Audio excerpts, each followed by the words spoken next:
Magandang gabi po sa lahat ng nakikinig sa channel na ito. Itago mo na lang ako sa pangalang Renz. Isa akong registered nurse. Gusto ko po sanang ibahagi ang karanasang ito. Hindi para manakot lang, kundi para ilabas itong bigat na matagal ko nang kinikimkim sa aking dibdib. Ilang taon na rin ang lumipas mula nang mangyari ito. Pero tuwing sasapit ang 3:00 ng madaling araw, lumalamig pa rin ang mga palad ko. Pinagpapawisan ako ng malagkit at tila nadidinig ko pa rin yung tunog na umago sa buhay ko at nagtulak sa akin na iwanan ang profesyong pinaghirapan ko ng 4 na taon sa kolehiyo. Hindi ko na po babanggitin, Sir Jay, kung anong ospital ito o kung saang probinsya matatagpuan upang maprotektahan ang aking sarili at ang institusyon. Ang masasabi ko lang, isa itong lumang pampublikong ospital sa Southern Luzon. Alam niyo naman ang mga lumang ospital ng gobyerno, mataas ang kisame at kupas na ang kulay. May mga bakbak na ang berdeng pintura sa pader at may kakaibang amoy na pinaghalong alkohol, Clorox, kalawang at amoy ng katandaan at kamatayan na nakadikit na ata sa mga semento doon. Kapag pumasok ka, mararamdaman mo agad ang bigat ng hangin na tila ba bawat sulok ay may kwentong bighati na gustong isigaw. Bago pa lang po ako noon, Sir Jay. Mga 6 na buwan pa lang akong pumapasok bilang staff nurse matapos kong pumasa sa board exam. At sa industriya namin, kapag bago ka pa lang sa rotation, otomatiko na ikaw na ang madalas masalpak sa panggabing duty, ang pamosong night shift mula 10:00 ng gabi hanggang 7:00 ng umaga. Sa una, iniisip ko na masaya ang night shift kasi tahimik, walang mga kamag-anak ng pasyente, wala ding nagtatanong, walang mga doktor na nag-rounds na kailangang asikasuhin kada minuto, at patay na ang karamihan sa mga ilaw sa malalaking hallway. Pero doon po ako nagkamali. Ang katahimikan pala sa ospital sa madaling araw ay hindi kapayapaan. Ito pala ay senyales na ang mga buhay ay natutulog. At habang ang mga bagay na hindi natin maipaliwanag ang siyang nagigising at nagsisimulang gumala sa dilim. Naka-assign ako noon sa Ward 4. Ang Ward 4 ay tinatawag naming medical ward para sa mga matatandang may madudubhang sakit tulad ng mga stroke patients na hindi na nakakapagsalita. May mga malalang pneumonia na umaasa na lang sa makina at mga nasa end stage na ng kanilang iba't ibang karamdaman tulad ng cancer. Sa dulo ng Ward 4, pagkatapos dumaan sa isang mahaba at madilim na pasilyo, may isang maliit na isolation room. Ginagamit lang yun kapag nakakahawa ang sakit ng pasyente o kaya naman kapag nag-aagaw buhay na. At ayaw naming makita o marinig ng ibang pasyente sa pangkalahatang ward ang pag-iyak ng pamilya o ang huling hininga nito. Ang opisyal na nakasulat sa pinto ay Room 410. Halos lahat kasi ng pasyenteng pinapasok sa kwartong iyon hindi na lumalabas ng buhay. Pag pumasok ka doon, alam mo nang bilang na ang mga oras mo. Kalahating gabi na noon, bandang 1:00, matatapos ko lang mag-ground sa buong ward para tignan ng mga IV fluid at magbigay ng mga madaling araw na gamot. Ang kasama kong senior nurse na si Ma'am Tess ay nasa nurse station. Abala po siya sa pag-aayos ng mga chart at sa pagsusulat ng mga ulat. Si Ma'am Tess ay typical na veteran nurse. Higit 20 taon na siya sa serbisyo. Manhid na sa mga nakakatakot na kwento. Laging seryoso din yung muka at parang wala nang natitirang emosyon sa tuwing may namamatay na pasyente. Para kasi sa kanya, ang buhay at kamatayan ay bahagi na lang ng pang-araw-araw na trabaho na kailangan mong idokumento. Habang nakaupo ako sa tabi niya at nag-aayos ng mga syringe, Binasag ni Ma'am Tess ang katahimikan. Ang boses niya ay patag, walang kabuhay-buhay. "Renz," tawag niya sa akin nang hindi ako tumitingin mula sa hawak niyang chart. Renz, puntahan mo nga si Tatay Elo sa room 410. Palitan mo na rin yung suwero. Malapit na kasing maubos ang nakakabit sa kanya. Saka nga pala, tignan mo na rin yung vital signs niya kung nagbago ba." Tumango ako at tumayo at kumuha ng bagong IV pack sa supply cabinet. Si Tatay Elo pala isang 82 taong gulang na pasyente. May malalang lung cancer at stroke. Comatose na siya nang dinala sa amin. 3 araw na ang nakakalipas. At ayon sa mga doktor na tumingin sa kanya, usapin na lang talaga ang oras bago bumigay ang kanyang katawan.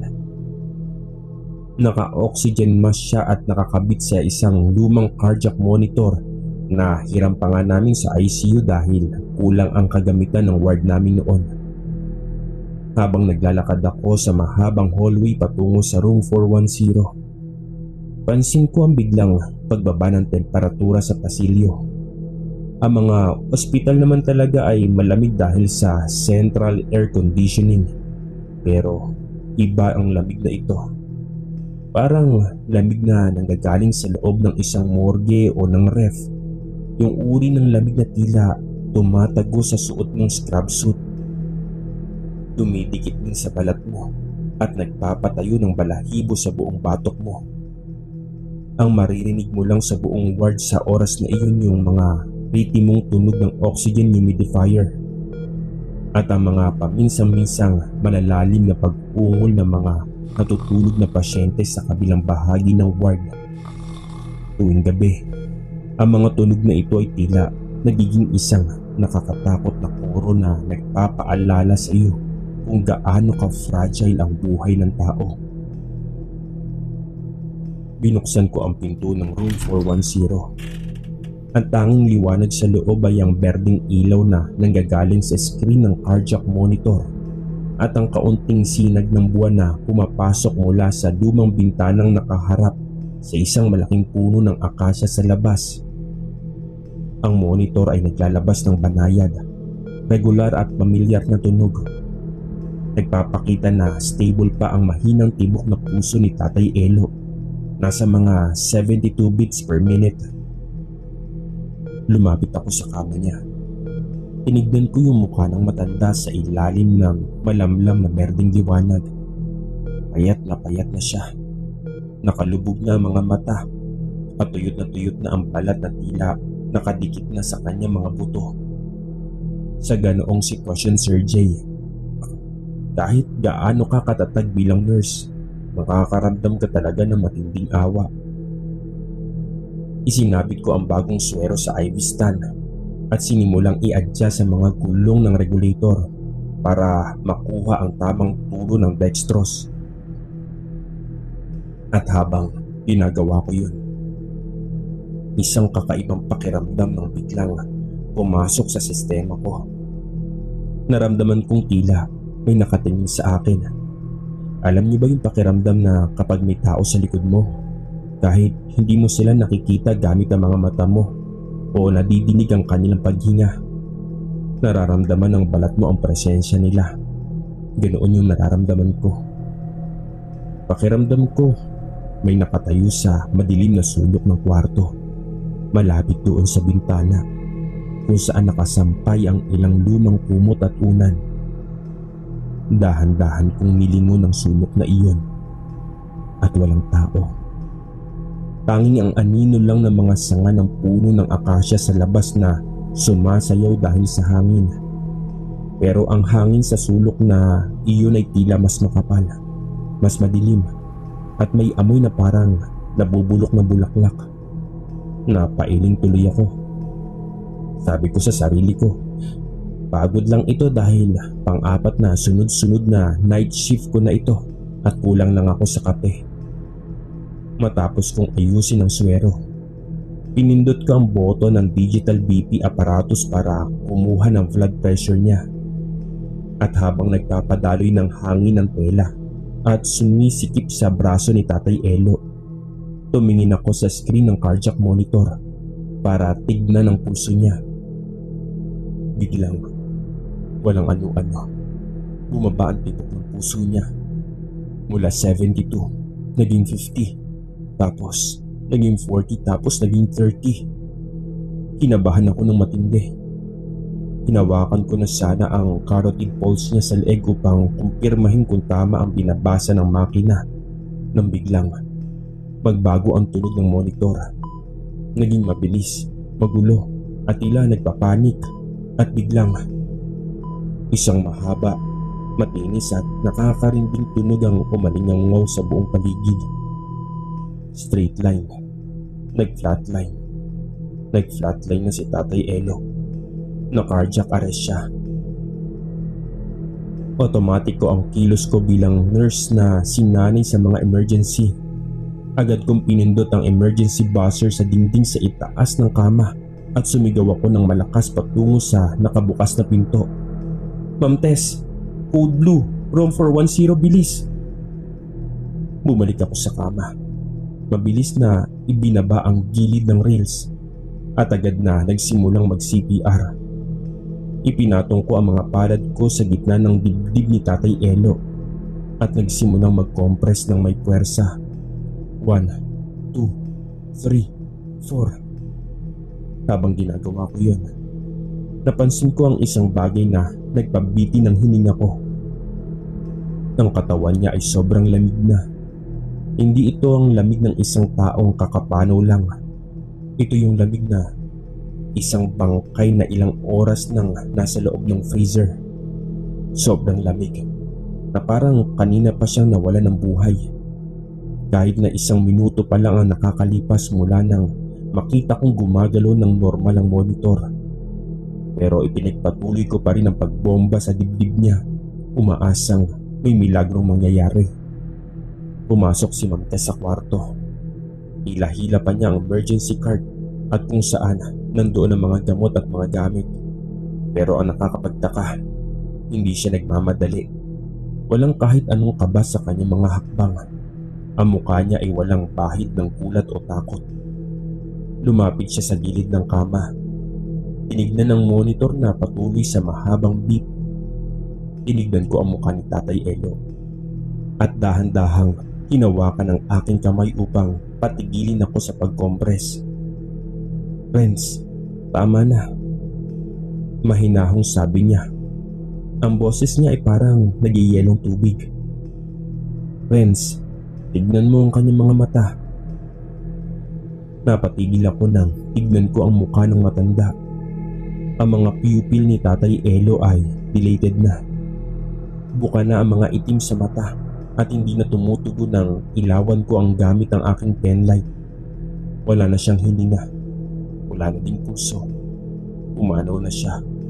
Pumanaw na si Tatay Elo ng tuluyan. Tumingin ako sa orasan sa dingding ng kwarto.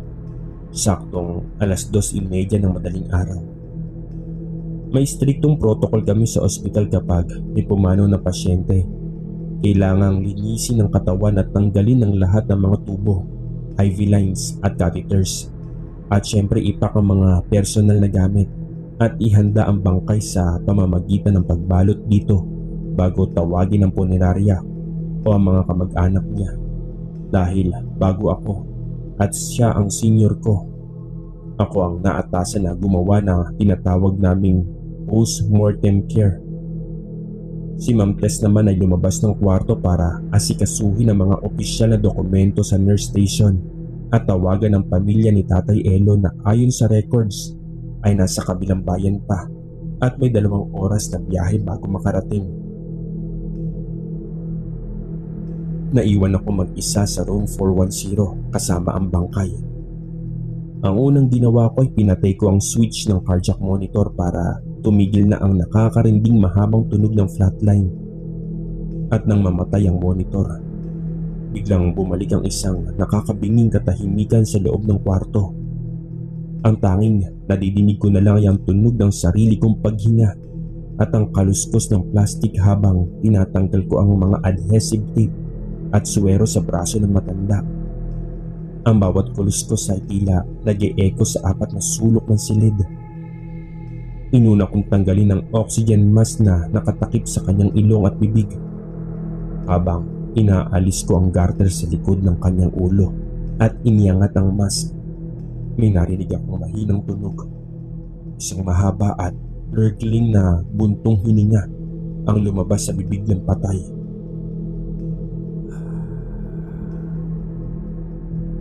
Napatalon ako sa gulat. Halos mabitawan ko ang hawak kong oxygen mask at umatras ako ng 2 hakbang. Ang puso ko ay parang gustong lumabas sa dibdib ko. Ngunit agad akong pinaalalahanan ng sarili ko sa mga natutunan ko sa nursing school. Normal lang yun sa mga bagong patay. Ang tawag doon ay residual air o ang natitirang hangin sa baga na lumalabas dahil sa gravity at kapag naigagalaw ang mga kalamnan ng katawan. Sabi ko sa sarili ko, normal yun, Renz. Scientifico, huwag ka matakot. Utak mo lang nagpapalaki ng takot mo. Kaya naman ipinagpatuloy ko ang aking gawain kahit na nanginginig ang aking mga daliri. Kumuha ko ng palanggana ng malamig na tubig at timpo para punasan ang mukha at katawan niya bilang paggalang sa yumao. Habang pinupunasan ko ang kanyang noo, napansin kong nakadilat ng kaunti ang kanyang kaliwang mata. Hinawakan ko ang talukap nito gamit ang aking hinlalaki at dahan-dahan kong ibinababa para maisara ito ng maayos. Pero ang nakakakilabot, pagkabitaw ko na pagkabitaw, dahan-dahang itong bumuka muli na tila ba may spring sa loob. Parang may nakatingin sa akin mula sa loob ng eyeball na yon. Isang tingin na walang buhay, ngunit puno ng matinding bigat at tila may gustong sabihin na hindi maganda. Sinubukan kong huwag nang tumingin sa mukha niya. Nagmadali na ako. Kumuha ko ng malaking puting kumot mula sa cabinet at binalot ko ang katawan niya mula ulo hanggang paa, gaya ng nakasanayan naming gawin bago dalhin ang bangkay sa morgue. Nang matapos ko siyang mabalot, naging mukha na siyang tipikal na bangkay na nakahiga sa kama. Isang mahaba, maputi at tubig na hugis tao sa ilalim ng makapal na tela. Tumingin ako sa paligid ng kwarto upang masigurong malinis na ang lahat. Kailangan ko kasing ilabas ang mga nagamit na hiringgilya, bulak na may dugo at iba pang basura. Binuhat ko ang basurahan at lumabas ako ng kwarto. Isinara ko ang pinto at naglakad na ako patungo sa utility room na nasa gitna ng mahabang hallway upang itapon ang mga biological waste.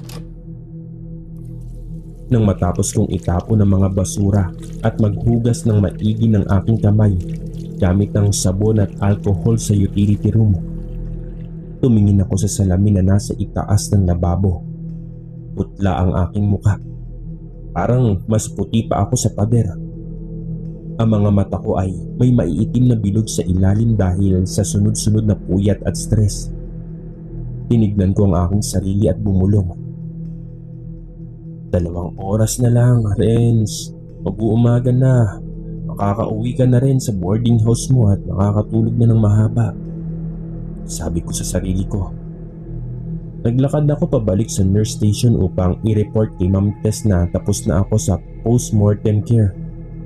Ngunit pagbaba ko ng tingin sa station habang naglalakad sa hallway, napansin kong walang tao doon. Bukas ang computer at nakakalat ang mga chart pero wala si Ma'am Tess.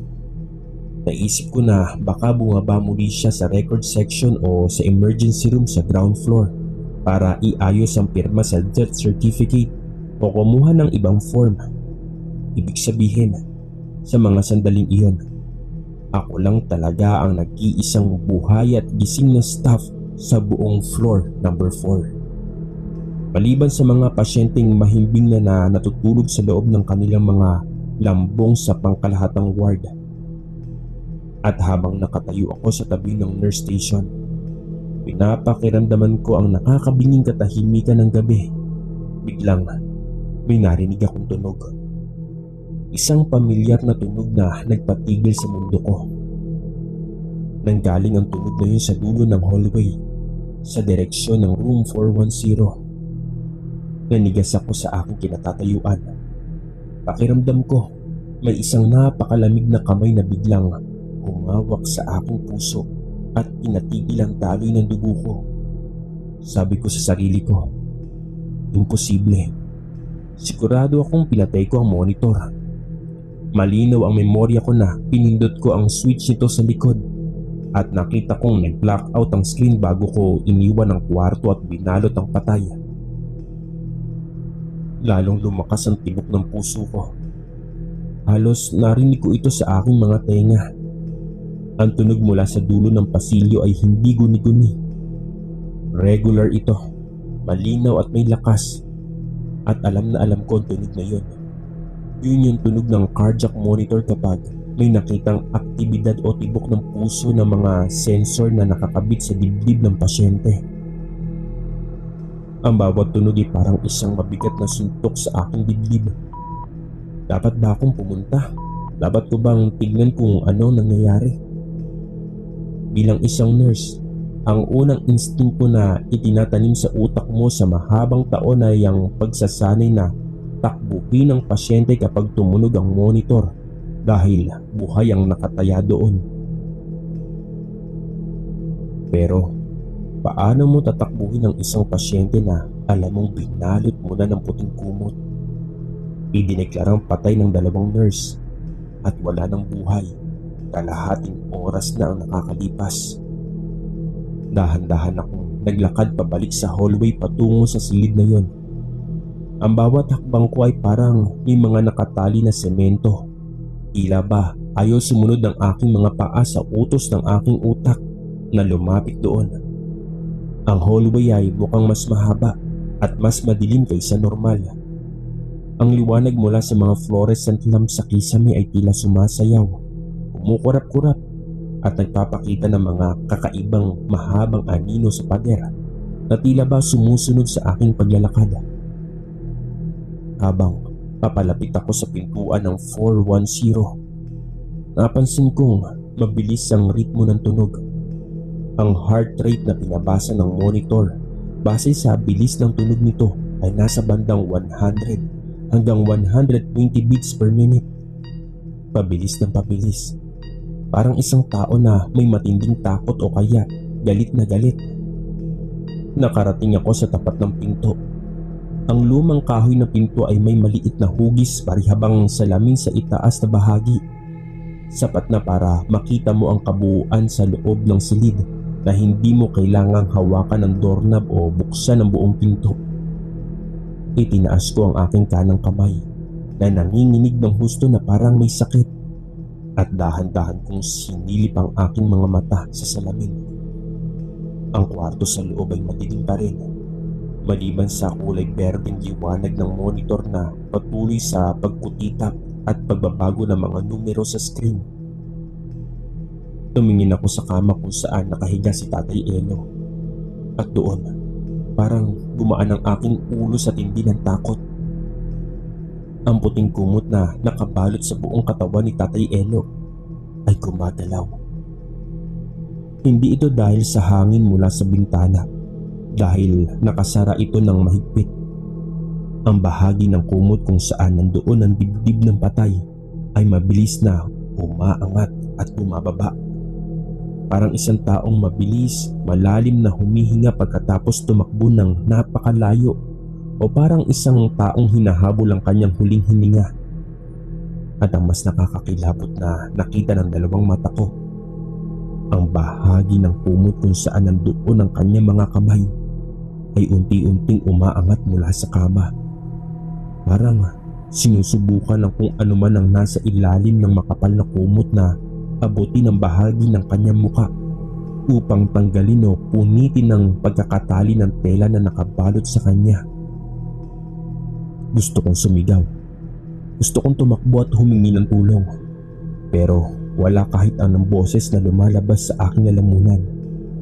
Parang may tuyong kamay na nakasakal sa akin na pumipigil na gumawa ng kahit anong tunog. Ang buong katawan ko, mula ulo hanggang paa, ay naparalisa ng purong takot. Ang mga mata ko ay nakatitig lang sa gumagalaw na kumot. At biglang, nagbago muli ang tunog ng monitor. Naging mas mabilis, mas matinis, at mas nakakatakot ang ritmo.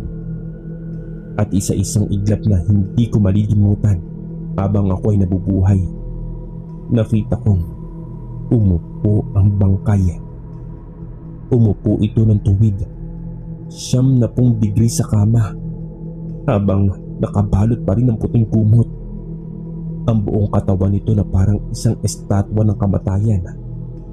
Ang dulo ng kumot kung saan nandoon ang mukha ni Tatay Elo ay lumingon at nakaharap ng direkta sa akin sa maliit na salamin ng pinto kung saan ako nakasilip sa labas. Kahit na may makapal na puting tela na nakatakip sa kanyang mukha, alam kong nakatingin siya sa akin sa likod ng telang iyon. Ramdam ko ang matinding galit, ang malalim na pighati na nagmumula sa kanya. Ang buong atmosphere sa paligid ko ay napuno ng isang kakaibang enerhiya na hindi galing sa mundong ito ng mga buhay. At doon, nadinig ko ang isang boses. Hindi ito nanggaling sa loob ng kwarto dahil walang hangin o tunog na lumabas sa pinto. Narinig ko ito sa mismong loob ng aking utak. Isang boses na parang gasgas na plaka. Lumang-luma, tuyo at tila galing sa ilalim ng malamig na lupa. Ang sabi niya, "Bakit mo ko iniwan dito mag-isa? Malamig dito, Renz. Napakalamig dito." Sa sobrang tindi ng takot at shock ko ay nawalan ako ng lakas. Pati tuhod ko'y nanlambot. Napaatras ako ng malaki at nawalan ng balanse at marahas na natumba sa malamig na semento ng hallway. Sa pagbagsak kong iyon, doon nang tila bumalik ang lakas ng aking lalamunan at nakasigaw ako ng napakalakas. Isang sigaw na purong takot na nag-echo sa buong kahabaan ng Ward 4. Narinig ko ang mabibilis at mabibigat na mga hakbang ng sapatos mula sa dulo ng hallway malapit sa elevator. Si Ma'am Tess, tumatakbo pabalik sa station. Dala ang ilang pirasong dokumento at death certificate. "Renz, anong nangyari sa'yo? Bakit ka nasa sahig at sumisigaw?" Tanong niya at habang mabilis na lumalapit sa akin at hinahawakan ang aking braso upang tulungan ako tumayo. Nanginginig ang buong katawan ko. Ang aking mga ngipin ay nagtatama sa takot at ang aking mga luha ay kusa nang lumalabas. Itinuro ko ang pinto ng room 410 gamit ang aking hintuturo na hindi tumitigil sa panginginig na parang may seizure. Ma'am, ang cardiac monitor, si Tatay Elo. Gumalaw siya sa loob. Umupo siya ng tuwid." Ang tanging na wika ko sa pagitan ng aking mga hikbi at tapos na paghinga. Tinignan ako ni Ma'am Tess na may halong pag-aalala, pagtataka at isang emosyon na hindi ko agad naiintindihan noon. Lumapit siya sa pinto ng room 410. Hinawakan ang doorknob at binuksan ito ng walang kahit anong pag-aalinlangan. Agad niyang pinindot ang switch ng pangunahing ilaw sa dingding. Nasilaw ako sa biglang liwanag ng puting ilaw na sumalubong sa amin. Sumunod ako sa likod niya. Dahan-dahan na natatakot sa kung anong kahindik-hindik na eksena ang makikita ko sa loob ng silid. Pero pagpasok namin, ang kwarto ay ganap ng tahimik. Ang cardiac monitor, patay ito. Ang screen nito ay kulay itim. Walang kahit anong ilaw o numero. At ang power cord nito sa likod ay nakabunot pa nga doon sa saksakan sa dingding. Isang bagay na sigurado ako na hindi ko ginawa kanina dahil pinatay ko lang ito sa pamamagitan ng switch nito. Hindi ko ito binunot sa pader. At si Tatay Elo, nakahiga siya ng patag at tuwid sa kama. Ang puting kumot ay maayos pa rin nakabalot sa kanya mula ulo hanggang paa. Walang kahit anong gusot. Walang marka ng pagkilos na magpapakita na umupo ito o gumalaw kanina. Walang kahit anong senyalis ng buhay o abnormalidad. "Renz, ano ba?" sabi ni Ma'am Tess habang hinahawakan ng mahigpit ang aking balikat.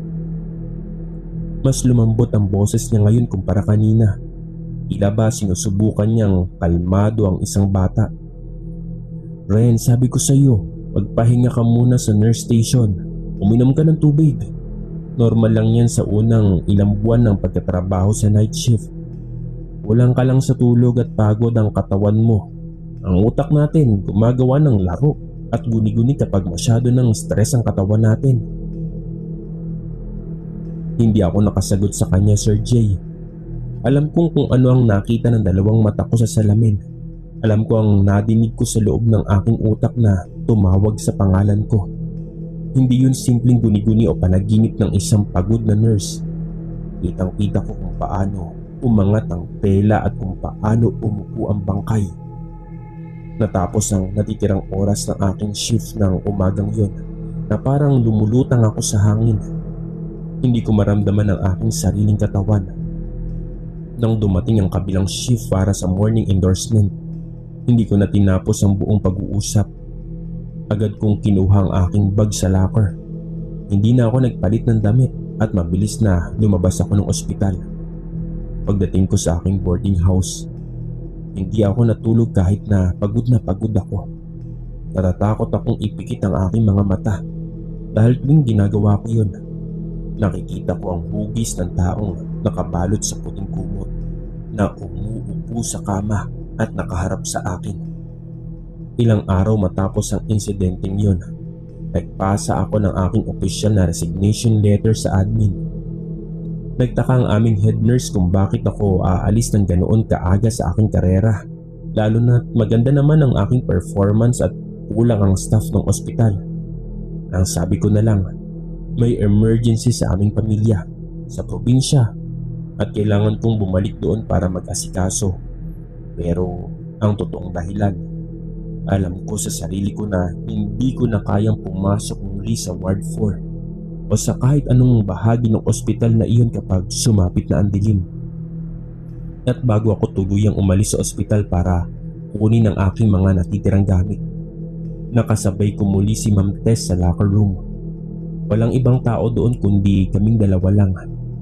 Habang nag-aayos siya ng kanyang uniforme sa harap ng kanyang locker, hindi siya tumingin sa akin nang magsimula siyang magsalita sa isang mahabang bulong.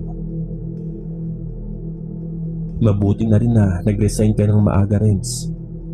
Mahinang sabi niya, halos pabulong na parang natatakot na may makarinig na iba sa mga pader ng locker room.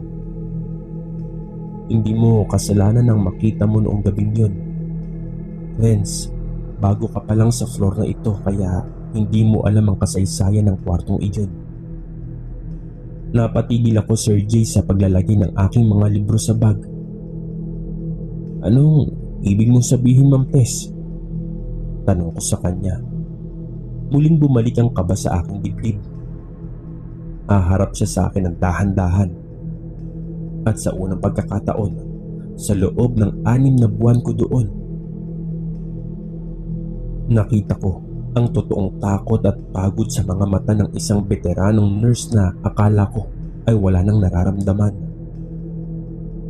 Friends, ang cardiac monitor na nakalagay sa room 410. Matagal nang sira yun. Ang makinaryang iyan, pabulong na paliwanag habang nakatingin sa aking mga mata.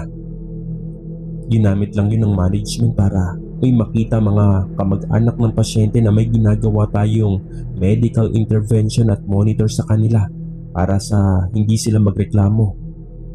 Pero ang totoo, sira ang internal motherboard nun. Kahit isaksak mo yun sa kahit anong outlet dito, hindi yun kailanman tutunog o mag-iilaw o magpapakita ng kahit anong linya ng tibok ng puso. Naramdaman ko muli ang kaparehong lamig na naramdaman ko noong gabing yun sa kamatayan ni Tatay Elo na dumaloy sa aking buong likod. "Pero ma'am, narinig kong tumunog ng malakas. Mabilis pa nga eh. at nakita kong nag-ilaw ang screen ng kulay berde habang nakabunot ang saksakan. Yumuko si Ma'am Tess, bumuntong hininga ng malalim at dahan-dahang nag-sign of the cross sa kanyang dibdib. Alam ko, Renz, dahil hindi lang ikaw ang unang nurse na nakarinig at nakakita sa monitor ngayon na gumagana ng mag-isa kapag minamamatay doon. Ang monitor na yun ay hindi tibok ng puso ng buhay ng tao. Binabasa niya ng huling pighati at ang enerhiya ng mga kaluluwang ayaw o natatakot pang umalis sa room 410 patungo sa kabilang buhay. At kapag narinig mong bumibilis ang ritmo ng tunog nito habang ikaw ay mag-isa, ibig sabihin niyan, hindi lang sila gising, kundi papalapit na sila sa kung nasaan ka. Mula ng araw na iyon, Sir Jay, hindi na ako muling nagsuot ng scrub suit o nag-apply sa kahit anong ospital o klinika. Lumipat ako sa ibang linya ng trabaho. Isang desk job sa isang opisina na malayo sa mga pasyente. Malayo sa mga lumang gusali na puno ng kasaysayan ng sakit. At higit sa lahat, trabaho na walang panggabing duty. At sa mga nakikinig ngayon sa kwentong ito, partikular na sa aking mga kasamahan sa propesyon na nagtatrabaho pa rin sa mga ospital at klinika, lalo na sa mga sumasabak sa graveyard shift o night shift. Kung sakaling may marinig kayong lumang cardiac monitor o makina na biglang tumunog o nag-alarm sa isang bakanting kwarto o sa isang kwarto na kung saan may pasyente kayong kapapanaw lang, pakiusap ko sa inyo, huwag niyo nang titignan sa salamin o huwag niyo nang sisilipin kung ano ang nasa loob at huwag niyo nang papasukin para patayin ang switch. Ipagpatuloy niyo lang inyong paglalakad at magpanggap na wala kayong nadinig, dahil baka sa oras na lumingon kayo at sumilip sa salamin ng pinto, hindi na ang makina ang nagbibigay ng tunog ang makita nyo, kundi ang bagay na nasa loob na naghihintay lang na susunod na makakasama sa dilim. Magandang gabi po sa inyong lahat at mag-iingat kayo sa inyong mga panggabi duty. At ako po si Renz at ito po ang aking kwento.